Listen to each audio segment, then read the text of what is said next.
অনু, বিশ্বাস করো, আমি কখনো তোমাকে ভুলতে পারিনি। আমি যে চেষ্টা করিনি বিষয়টা তা না, খুব চেষ্টা করেছি আমি তোমাকে ভুলতে, কিন্তু যতবার ভুলতে চেয়েছি তার থেকে বেশি মনে করেছি আমি তোমাকে। কিন্তু একটা মুহূর্তের জন্য,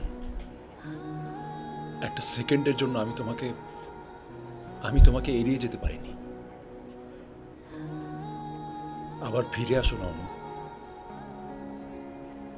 এই প্রেমের শহরে আমরা কৃষ্ণচূড়ার রঙে আবার লাল হব। আয়ান, এই কথাগুলো আমাদের ডিভোর্সের আগে ভাবলে ভালো হতো। এখন তো সবকিছু শেষ হয়ে গেছে। আর একটা সম্পর্ক যখন একেবারেই চুকে যায়, তখন সেটা নতুন করে শুরু করার কিছু থাকে না। আর নতুন করে শুরু করতে হলেও যেই সাহস বা শক্তির দরকার হয়, সেটা আমার নেই।